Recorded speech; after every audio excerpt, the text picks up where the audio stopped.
بشنو نوای قرآن، جانم فدای قرآن.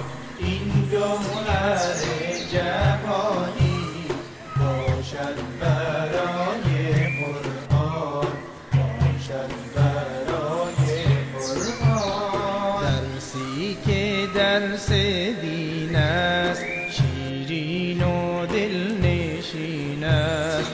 درسی که درس